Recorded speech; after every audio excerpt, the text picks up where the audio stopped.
Hey guys, and welcome back to another episode of Federico Talks Watches.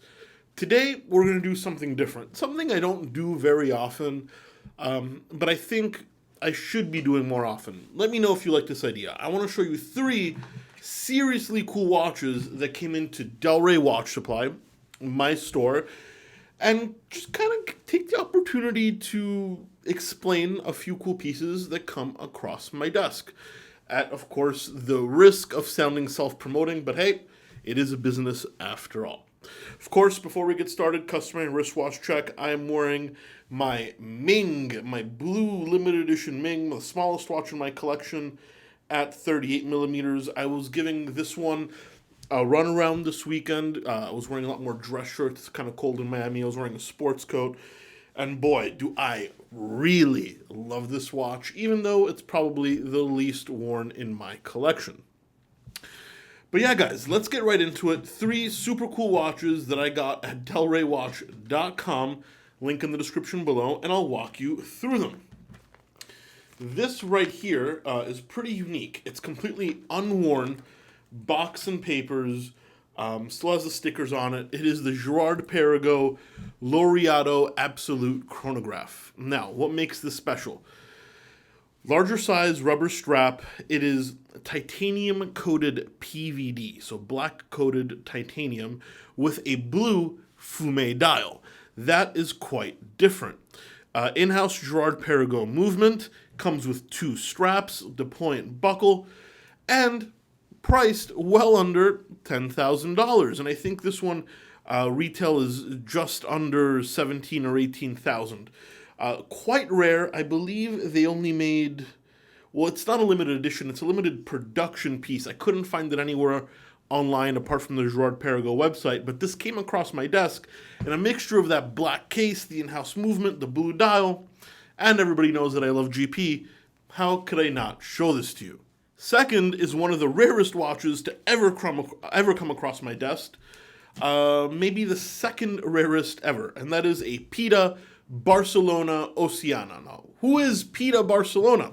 Well, it's a small independent watchmaker, Mr. Pita, based in Barcelona, who makes about 50 watches a year only by special commission.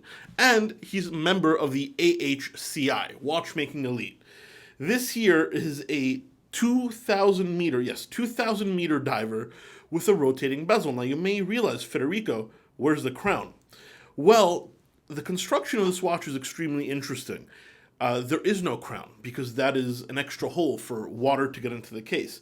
You set the watch by rotating the case back, which is directly linked to the hands. Very, very cool watch. Also box and papers. They made less than 20 of these for the entire world, and it is entirely hand constructed. Yeah, that is super interesting. And also, yes, at a base, but 80% of the parts in the movement were remade by Mr. Pita. Listen, I know it's polarizing, it's not for everybody, but it is certainly unique. And with box and papers, one of the rarest watches I've ever had the pleasure to sell, or try and sell. Third is another decently rare watch, but I think one of the best deals on the entire website. We have the Parmigiani Toric Chronograph. Now, this is early Parmigiani. This is the beginnings of Parmigiani. The Toric line recently been brought back with this double fluted kind of bezel, the date in a very strange position, and on the back, solid gold rotor and a heavily modified and, if I'm looking at it, a very, very well decorated Lemania chronograph, the same that was used by Patek Philippe and Vacheron Constantin. Now, this retailed almost at $30,000, and I have it with box and papers for under 10. 40 millimeters, great case size, gold buckle as well. I doubt they made more than 100 of these in their history, even though there's no way to know 100%, but it is very, very rare. Parmigiani, of course, this was before they were entirely in-house, but the modified Lemania was used by many special watchmakers. Guys, just a little run around of 3 watches I have in stock. Let me know if you like this idea. If you do, maybe I'll incorporate it once a month. Well, I'll show you 3 more cool watches that I have in stock. If you like the idea, leave a comment in the comments section below. Also, please don't forget to give this video a thumbs up if you enjoyed it. It really does help. And don't forget to subscribe so you don't miss any content. Thank you so much, guys, and I'll catch you in the next one. Take care.